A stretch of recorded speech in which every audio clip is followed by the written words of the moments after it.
everyone, my name is Tuffin, and I'm the adult FNET educator for North Carolina Cooperative Extension in Guilford County. And today we're going to be talking about Valentine's Day. Everybody is so excited for the holiday coming up, full of love and emotions, but some of those emotions can bring you a little stress if you're thinking about going out for dinner for Valentine's Day. The long wait, the drive, then you get to the table and maybe your server's not having such a good day. So we're going to take all of that out of the equation and teach you how to make a wonderful Valentine's dinner right here at home. So stay tuned and we'll get into it. To get started with our recipe, first we'll need our spice mix. Here I have cayenne pepper, paprika, Italian seasoning, black pepper, onion powder, extra virgin olive oil, dry mustard, and garlic powder. In this recipe, you can use boneless chicken thighs, which are on sale this week, or boneless chicken breast, whichever gives you the most bang for your buck. You also need measuring cups, a measuring spoon, a cutting board, and a knife. To prep our chicken, we want to first cut the fat off and cut the chicken breast into 4-ounce portions. To estimate your 4-ounce portions, you can use the size of your fist. You want to make sure that you cut your chicken breast into even sizes. You want all your pieces of chicken to be about the same size to ensure that they cook evenly and properly. Next, we'll mix our spice mix. So go ahead and add all your seasonings together in a bowl. Be sure to not add your extra virgin olive oil because we will use this to cook our chicken later.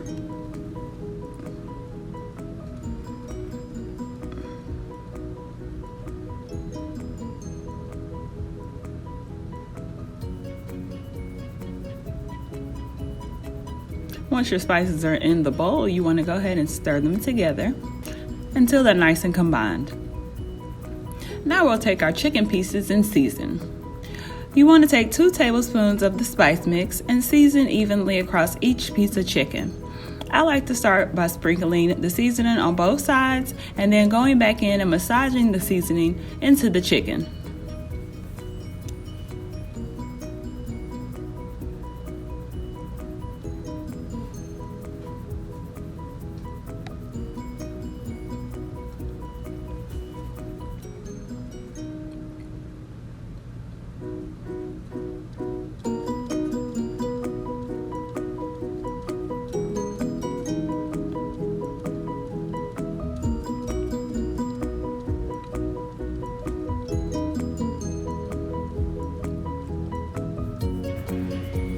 Remember, this is a no salt seasoning, so you can use as much as you like.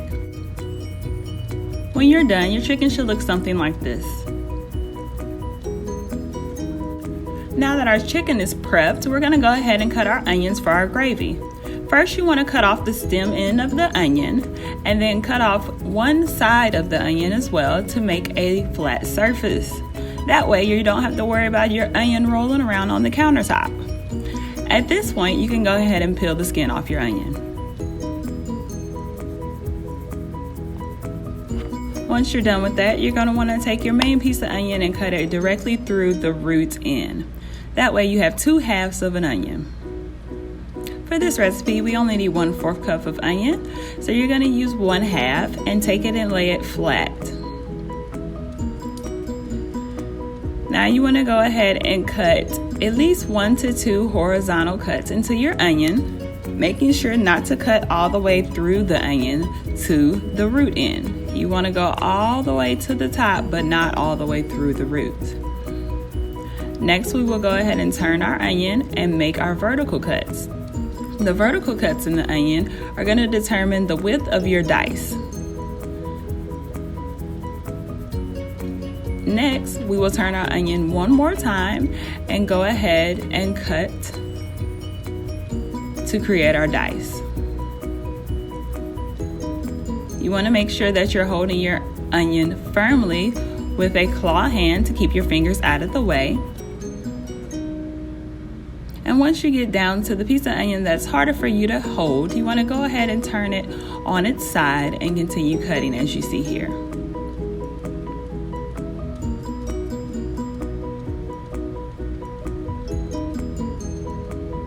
And at this point, you should only have a tad bit of onion left. Even though we only need 1/4 cup of onions for this recipe, we can go ahead and store the rest of the onions in a bowl to keep in the refrigerator for other recipes during the week. Onions are great to add to salad, soups, and stews.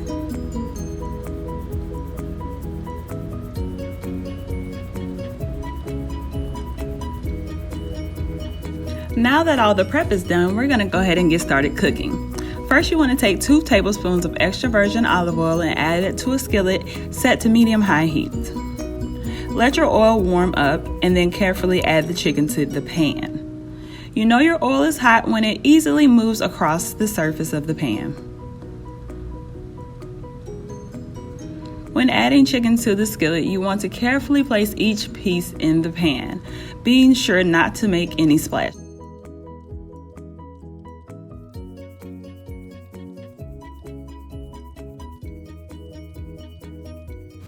In order to increase the flavor of our brown rice, we like to boil it in a chicken broth/water mixture.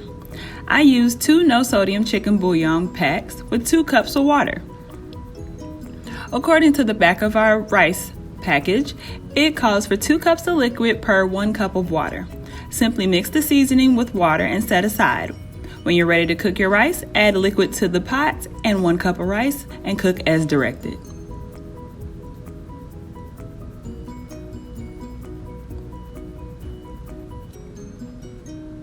If your grocery store does not have this particular brand of no-sodium chicken bouillon seasoning, feel free to use a no-sodium or low-sodium chicken broth. You will still want to mix 50-50 for the liquid variations.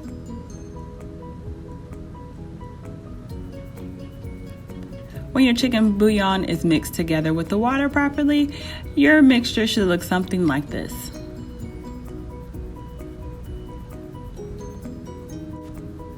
While our rice is cooking, let's go ahead and get the green beans started. Add 1 tablespoon of extra virgin olive oil to a skillet set to medium heat. Once the oil is hot, go ahead and drain your green beans and add them to the pan. Sprinkle 1 tablespoon of spice mix on top of your green beans and give them a quick toss. You're going to want to saute these green beans for about 3 to 4 minutes and then set them aside. By this time, our chicken should be done. If you purchase chicken that is slightly thicker, you may need to finish the cooking process in the oven. Set your oven to 350 degrees Fahrenheit and continue cooking your chicken in the pan for about 10 to 15 minutes until it reaches at least a temperature of 165 degrees Fahrenheit. Now that our chicken is done, we can go ahead and start the gravy. Add 1 tablespoon of extra virgin olive oil to the pan that you cooked the chicken in. Go ahead and add your 1/4 cup of chopped onions as well and toss them until coated with oil. Allow these onions to cook 1 to 2 minutes until they start to become translucent.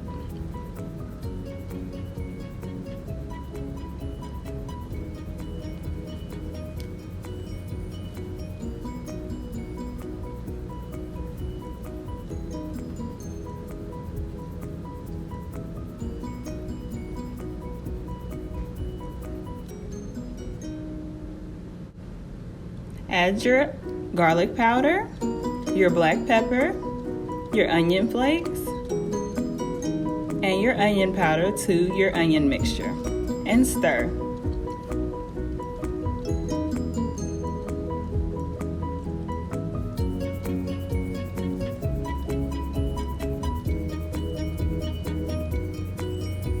Next, you will begin to get your cornstarch mixture ready. Don't forget to add your chicken bouillon.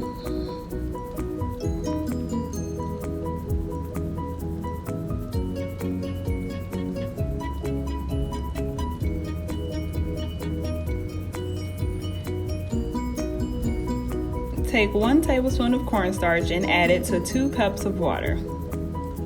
When you add the cornstarch, it will settle to the bottom of the cup, so you want to make sure that you stir vigorously. Once your cornstarch is mixed into your water, carefully add it into the pan with the onions and seasonings. Stir this mixture until incorporated. Allow your sauce to simmer for 2 to 3 minutes until it reaches your desired consistency. Once your sauce is ready, set it aside until you're ready to serve. Now it's time for dessert. Our fudgy fruit recipe calls for 2 bananas, 8 strawberries, sugar-free or dark chocolate chips, and unsalted dry roasted peanuts. Feel free to use whatever your favorite nut is. First, we're going to take our knife and give these nuts a coarse chop. This makes it easier to sprinkle them on the chocolate later.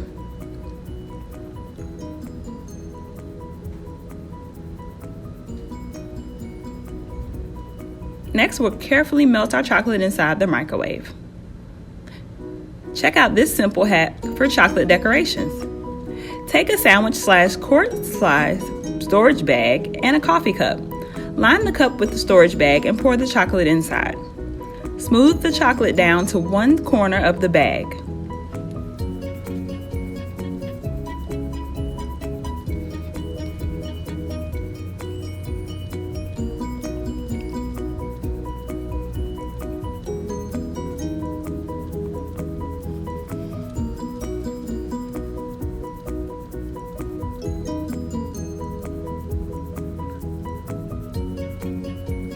Twist the open end of the bag and set aside. Now we will cut up our bananas and strawberries.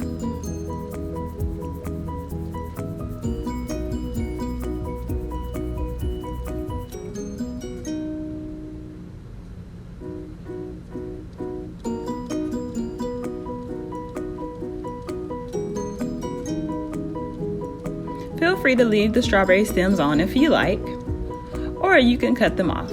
It's completely up to you. Be sure to line your decoration plate with wax paper so that your chocolate does not get stuck to the plate.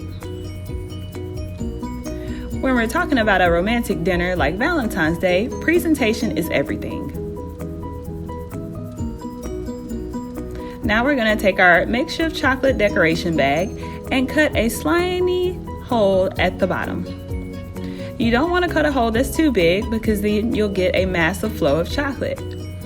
But you also don't want to cut a hole too small because then it won't come out just right. With a little practice, you can perfect this kitchen hack. Once you've drizzled the chocolate on top of your fruit, go ahead and sprinkle the peanuts on top and set the fruit in the freezer for about 10 minutes to let the chocolate set. It's almost date night, so let's go ahead and get the drink started. Take your favorite glasses and fill halfway with ice.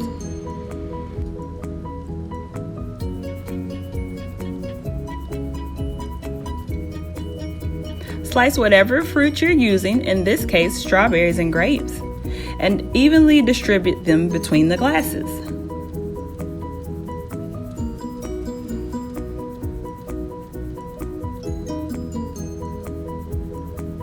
Be sure to save some fruit to garnish the tops.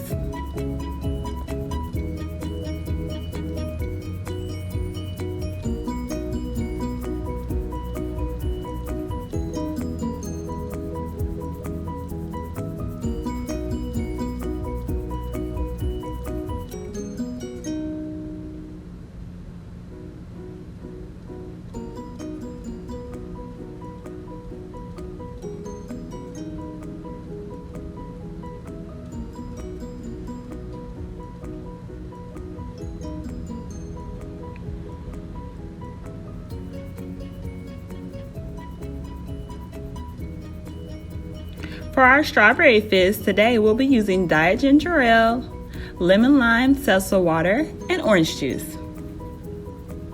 Go ahead and measure out half a cup of seltzer water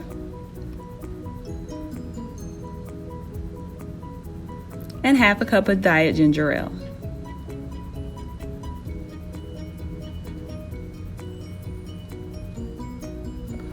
Pour this mixture over your ice and fruit.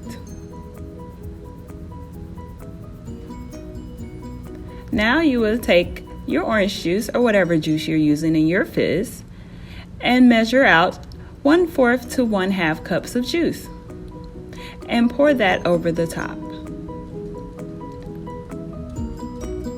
Once you add your juice in, garnish with your fruit and dinner is served. To create ambiance, stop by your local dollar store and pick up a few romantic decorations to set the mood. From my heart to yours, I wish you a very happy Valentine's Day, and we'll see you next time.